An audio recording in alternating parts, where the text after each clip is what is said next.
Mahanadi serial இன்னைக்கு serial எபிசோடில் என்ன நடக்க போகுதுங்கிறத இந்த வீடியோவில் பார்க்கலாம்.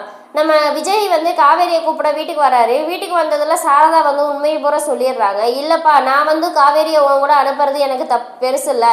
ஆனால் வந்து காவேரி வந்து உன் கூட வந்து அந்த வீட்டில் நிம்மதியாக இருப்பாளா இருக்க மாட்டாளான்னு தான் எனக்கு சந்தேகமாக இருக்குது. ஏன்னா அதனால தான் உன்னை கூப்பிட்டு வச்சு இவ்வளோ தூரம் நான் பேசிக்கிட்டு இருக்கேன். நான் காவேரியை உன் கூட வாழ விடக்கூடாது, கான்ட்ராக்ட் முடிஞ்சிருச்சு, கூட்டிகிட்டு வந்துடலாம் அப்படின்னு சொல்லி தான் நான் நினச்சேன். கடைசியில் இப்போ ஒரு வயிற்றுல பிள்ளை இருக்கும்போது புருஷன் முன்னாடி பிரித்து வைக்கிறது தப்புன்னு சொல்லி தான்ப்பா நான் உன்னை கூப்பிட்டு பேசிகிட்டு இருந்தேன். ஆனால் உங்கள் வீட்டுக்காரங்க இவ்வளோ தூரம் இப்படி பேசும்போது நான் என்ன பண்ணட்டும் அப்படின்னு சொல்கிறாங்க. அதனால தான் எனக்கே பயமாக இருக்குது. நான் எப்படி உன்னை நம்பி நான் அனுப்பி வைக்கிறது அப்படின்னு சொல்லுவோமே. என்ன நடந்துச்சுன்னு சொல்லி கேட்குறாங்க. அப்புறம் அவங்க பாட்டியும் அவங்க சித்தியும் இப்படி வந்து பேசுனாங்க, டைவர்ஸ் நோட்டீஸில் கையெழுத்து போட சொன்னாங்கங்கிற உண்மையை பூரா விஜய்கிட்ட சொல்லிடுறாங்க. சாரிங்க, எங்கள் வீட்டில் இருக்கவங்க இப்படி பேசுவாங்கன்னு நான் நினச்சி கூட பார்க்கல. அது எங்கள் பாட்டி வந்து இவ்வளோ தூரம் பேசுவாங்கன்னு நான் நினச்சி கூட பார்க்கல. சாரிங்க, நான் எப்படியாவது எங்கள் வீட்டில் இருக்க பிரச்சனையை வந்து நான் முடிச்சுட்டு வந்து நான் காவேரியை வந்து கூட்டிகிட்டு போகிறேன் அப்படின்னு சொல்லிடுறாங்க. ஆனால் காவேரி, நீ ஏன் இப்படி மனசு கல்லாக இருக்க? தயவு செஞ்சு நீ அடுத்தவங்களுக்கு வந்து கஷ்டம் நடக்கக்கூடாது அப்படின்னு நினைக்கிறேன். ஆனால் எல்லா கஷ்டத்தையும் நீ திணிச்சுக்கிற இல்லை அப்படின்னு சொல்லிட்டு, இல்லைங்க அப்படியெல்லாம் இல்லை, உங்கள் நல்லதுக்காக தான் செஞ்சாங்க அப்படின்னு சொல்லுவோமே. நீ தயவு செஞ்சு பேசாத அப்படின்னு சொல்லிட்டு சாரதாட்ட இப்போ புரியுதுங்க, நீங்கள் ஏன் இவ்வளோ தூரம் பயப்படுறீங்க அப்படின்னு இப்போ புரியுதுங்க அப்படின்னு சொல்லிட்டு, நான் கண்டிப்பாக கூடிய சீக்கிரத்தில் வந்து காவேரியை நான் கூட்டிகிட்டு போகிறேன் அப்படின்னு சொல்லிட்டு நம்ம விஜய்க்கு வந்து கிளம்பிடுறாரு. இங்கே வந்து பார்த்தா நம்ம அன்பு வந்து வீட்டுக்கு வந்து வரவுமே தாத்தா வந்து நீ எதுக்கு உள்ளே வந்த, தயவு செஞ்சு நீ வீட்டை விட்டு வெளியே போயிடு அப்படிங்குமே. நம்ம பாட்டி வந்து சொல்கிறாங்க, விடுங்க, ராதாவுக்கு வந்து உடம்பு முடியல, நான் தான் அன்புவை இங்கே வர சொன்னேன் மாப்பிள்ளைய அப்படின்னு சொல்லுவோமே. இவன் ஏன் உள்ளே வந்தான், இது வந்து விஜய்க்கு தெரிஞ்சுன்னா கண்டிப்பாக கோவம் வந்துடும் விஜய்க்கு அப்படின்னு சொல்லுவோமே. விஜய்கிட்ட நான் பேசிக்கிறேன், என்னதான் இருந்தாலும் விஜய்க்காக இவங்க 2 பேரும் எவ்வளவோ செஞ்சுருக்காங்க. இப்போ சொன்ன மாதிரி அப்பா ஸ்தானத்தில் இருந்து எல்லாமே அன்பு தான், மாப்பிள்ளை தானங்க பார்த்தாரு அப்படின்னு சொல்லி பாட்டின்னு சொல்கிறாங்க. என்னதான் பார்த்தாலும் விஜய் இவங்களுக்காக எவ்வளோ செஞ்சுருக்காங்க, இவங்க செஞ்சதை விட விஜய் வந்து இவங்களுக்கு எவ்வளவோ செஞ்சுட்டாங்க அப்படிங்கவே தெரியுது தம்மம்மா. நானும் வந்து ஏதோ தெரியாமல் தப்பு பண்ணிட்டேன், இந்த குடும்பத்தில் வந்து எனக்கான உரிமை கிடைக்காம போயிரும்னு சொல்லி தான் நான் இவ்வளோ தூரம் பண்ணேன்.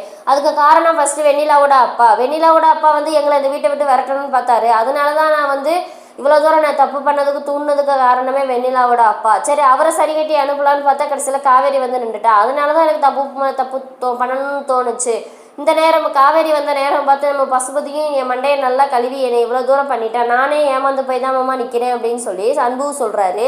அதெல்லாம் தெரியுது, இப்போ தயவு செஞ்சு இங்கேருந்து போயிரு, விஜய் வந்தான்னா உனக்கு அவ்வளவுதான், நீ உயிரோடவே இருக்க முடியாது அப்படின்னு சொல்கிறாங்க. உடனே பாட்டி இருந்துக்கிட்டு, ஏங்க நீங்கள் பேசாமல் இருங்க, விஜய்கிட்ட நான் பேசிக்கிறேன் அப்படின்னு சொல்கிறாங்க. விஜய் கரெக்டாக அந்த நேரம் பார்த்து வந்துடுறாரு. வரவுமே தாத்தா ஓடி போய், என்ன விஜய் எங்கே இருக்கா, நான் உனக்கு ஒரு ஃபோன் கால் கூட பண்ண முடியாமல் அவ்வளோ தூரம் நான் கஷ்டப்பட்டுட்டேன் தெரியுமா அப்படின்னு சொல்கிறாங்க. அதான் வந்துட்டேனே தாத்தா அப்படின்னு உள்ளே போய், இந்தால யார் உள்ளே விட்டது அப்படின்னு போய் அடித்து விரட்டுறவே, இருங்க தம்பி, நான் வந்து ஏதோ தெரியாமல் பண்ணிட்டேன், தப்பு பண்ணிட்டேன், என்னை மன்னிச்சிரு அப்படின்னு சொல்லிட்டு பாட்டி எவ்வளோ தூரம் எழுத சொல்கிறாங்க. உடனே கடைசியில் பாட்டி எல்லாமே நான் நம்பினவங்க தான் பாட்டி என்னை எல்லாருமே முதுகில் குத்துறாங்க அப்படிங்குமே. என்ன விஜய் எப்படி பேசுகிற, அப்படி யார் உன்னை முதுகில் குத்துனது, பொதுவாக எல்லாத்தையுமே சொல்லிட்டியே விஜய் அப்படிங்குமே. ஆமாம் பாட்டி, என்ன நம்பினவங்க பூரா என்னை முதுகில் தான் குத்துறாங்க. இவ்வளோ தூரம் நான் வந்து நம்பி ஒருத்தவங்கள நான் இது பண்ணிகிட்டு இருக்கும்போது அவங்க இப்படி ஏமாத்தினான்னு எனக்கு எவ்வளோ வலிக்கும் அப்படின்னு சொல்கிறாங்க.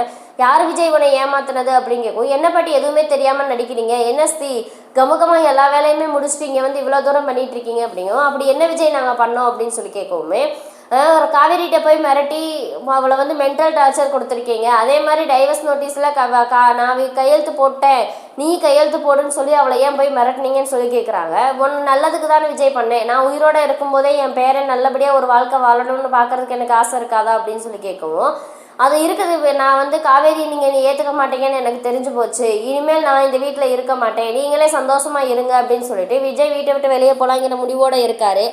இதுக்கப்புறம் எப்படி காவேரியை ஒத்துக்கிட்டு வீட்டுக்கு கூட்டிட்டு வருவாங்களா, கூட்டிகிட்டு வர மாட்டாங்களாங்கிறத வந்து அடுத்த வீடியோவில் பார்க்கலாம். இந்த வீடியோ பிடிச்சிருந்தா மறக்காமல் லைக் பண்ணுங்கள், சப்ஸ்கிரைப் பண்ணுங்கள்.